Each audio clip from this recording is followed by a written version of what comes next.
Cette année, l'écologie s'est invitée au Salon du Bourget. Si les visiteurs étaient toujours aussi nombreux à venir admirer les prouesses des appareils en démonstration et les dernières innovations du secteur aéronautique, le phénomène Flixcam, que l'on peut traduire par honte de prendre l'avion, ce mouvement né en Suède qui appelle à limiter les voyages aériens, a déjà commencé à remodeler la perception du public sur le transport aérien. Troels, danois résident à Paris, s'intéresse tout particulièrement aux modèles électriques présentés cette année au Bourget. Pour lui, un changement des pratiques est nécessaire. Je pense qu'il n'est pas nécessaire de se sentir mal à l'idée de partir en vacances une fois par année. Je crois que ce qui pollue davantage, ce sont les gens qui voyagent pour le travail, pour les affaires que je connais, où je travaille maintenant et où je travaillais auparavant.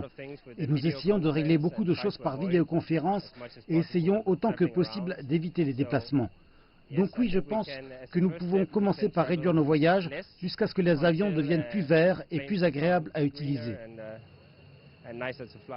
Si elle n'a pas entendu parler du mouvement anti-avion, Charlotte se dit sensible à la question de l'éco-responsabilité qui pourrait guider ses choix en matière de transport.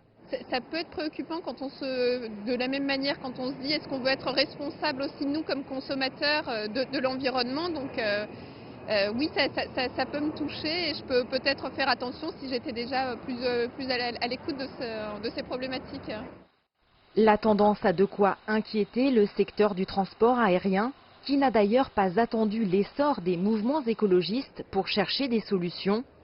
Le concept Dragon est l'une d'entre elles, présentée par l'ONERA, le laboratoire aérospatial français. Nous savons que dans le futur, il va y avoir une augmentation, un accroissement du trafic aérien.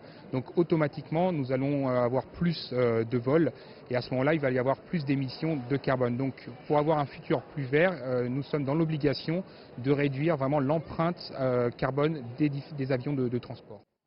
Développé dans le cadre du partenariat européen public-privé Clean Sky 2, Dragon réunit plusieurs centres de recherche qui partagent leurs avancées pour fournir à l'industrie un catalogue de technologies qui pourront être intégrées dans leurs produits futurs.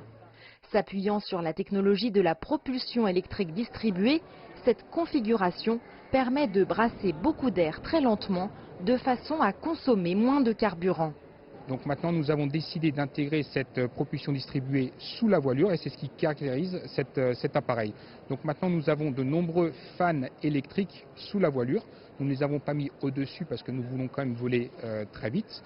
Et cette distribution nous permet d'avoir des gains de carburant de l'ordre de 25% pour une mission de 150 passagers, pour une vitesse de Mach 0,8 et une distance franchissable de 1450 km.